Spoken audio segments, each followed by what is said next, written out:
اللہ تبارک و تعالی فی کلامہ المجید انما یعمر مساجد اللہ من آمن باللہ والیوم الآخر صدق اللہ العظیم مجید۔ فرقان حمید ارشاد فرماتے ہیں بے شک اللہ کے گھروں کو وہی لوگ آباد کرتے ہیں جو اللہ پر اور آخرت کے دن پر ایمان رکھتے ہیں۔ اللہ کے گھر میں ہم بیٹھے ہیں مسجد میں، وضو کے بعد اب مسجد کی طرف ہم آ رہے ہیں۔ پہلے وہ چیزیں ہیں جن کا نماز کے ساتھ تعلق ہے، ابھی نماز کی طرف نہیں آئے۔ وضو نماز کا ذریعہ ہے اور مسجد وہ جگہ ہے جہاں نماز پڑھی جاتی ہے۔ اب مسجد کی فضیلت سنیے، کتنی عظیم اور خوش قسمت ہیں وہ لوگ جو اللہ کے گھر میں آتے جاتے رہتے ہیں۔ حقیقی بادشاہ کا دربار ہے جو ساری کائنات کا خالق و مالک ہے۔ دیکھیں کسی چودھری کے ڈیرے پہ کوئی چلا جائے، کوئی وزیر مشیر کے ڈیرے پہ تو بڑا فخر کرتا ہے، لوگوں کو بتاتا پھرتا ہے کہ میں فلاں ایم پی ایم این اے وزیر مشیر کے ڈیرے پہ گیا ہوں۔ بھی اس کی حیثیت اور اوقات کیا ہے؟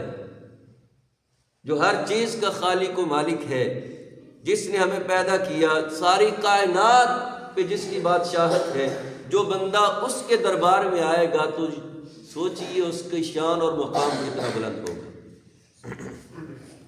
تو فرمایا اللہ کے گھروں کو وہی لوگ آباد کرتے ہیں جو اللہ پر اور آخرت کے دن پر ایمان رکھتے ہیں۔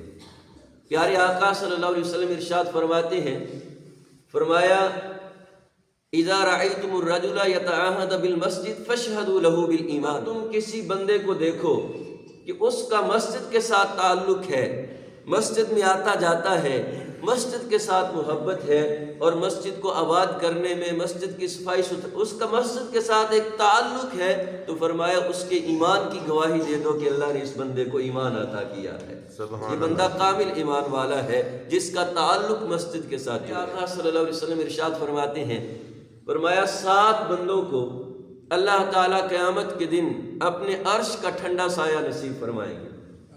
7 بندوں کو جس دن اس سائے کے علاوہ کوئی سایہ نہیں ہوگا اور بڑا پرخطر دن ہوگا۔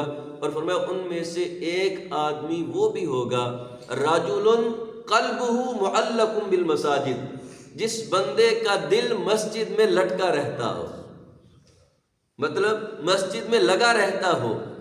مسجد میں ایک نماز پڑھ کے گیا ہے تو دوسری نماز پڑھنے کی چاہت دل میں موجود ہو کہ کب اذان ہو میں اللہ کے گھر کی طرف جاؤں، اور مسجد کے ساتھ اس کی محبت اور اس کا پیار ہو، تو فرمایا ایسے بندے کو اللہ قیامت کے دن اپنے عرش کا ٹھنڈا سایہ نصیب فرمائے۔ سبحان اللہ۔ اور فرمایا من بنا مسجدا للہ بنى اللہ بیتا فی الجنہ، فرمایا جس نے اللہ کے گھر کو تعمیر کروایا، اللہ کے گھر کو بنایا، اللہ اس کے لیے جنت میں گھر بنائے۔ یہ کہ بندہ سارے کا سارا گھر ہی خود بنائے، خلوص دیکھا جاتا ہے، استطاعت کے مطابق جتنا کر سکتا ہے وہ کرے۔ اس حوالے سے ایک واقعہ، ایک عورت جو ہے وہ مسجد کی تعمیر ہو رہی تھی، بڑھیا عورت گزری، اس کے دل میں خیال آیا کہ میرے پاس بھی کاش ہوتے مال ہوتا تو میں بھی اللہ کے گھر بنانے میں معاونت کرتی۔ اس نے کہا چلو میں اور تو نہیں کر سکتی، جاتے جاتے ایک اینٹ اس نے اٹھا کے اس دیوار میں رکھ دی خلوص کے ساتھ۔ ایک اینٹ اٹھائی اور اس دیوار میں چن دی جو مسجد کی دیوار بن رہی تھی، اور رات کو جب خواب لیٹی، خواب آیا تو خواب میں دیکھا جنت میں ایک عالی شان محل ہے اس کا بنا ہوا۔ اچھا یہ کیوں؟ تو کہا جو تو نے اللہ کے گھر بنانے میں ایک اینٹ خلوص سے دل کے ساتھ رکھی تھی، اور تیرا ارادہ یہ تھا کہ اگر میرے پاس مال ہوتا تو میں اللہ کا گھر بنانے میں اور مدد کرتی، اللہ نے تیرے اس خلوص کو قبول فرما لیا ہے اور اس کے گھر بنانے میں ایک اینٹ رکھنے کے بدلے میں بھی تجھے جنت میں محل عطا کر دیا۔ اب تک بندہ مسجد میں بیٹھا رہتا ہے، نماز نہیں پڑھ رہا، بے شک کوئی ذکر بھی نہیں کر رہا، مسجد میں بیٹھا ہی ہے، جب تک مسجد میں بیٹھا رہے گا عبادت کا ثواب ملتا رہے گا، نامہ اعمال میں نیکیاں لکھی جاتی رہیں گی۔ تو اللہ کے گھروں میں آنے جانے کی عادت بنائیے، اور یقیناً یہی وہ لمحات ہیں جو قیمتی ترین لمحات ہیں جو اللہ کے گھر میں گزرتے ہیں۔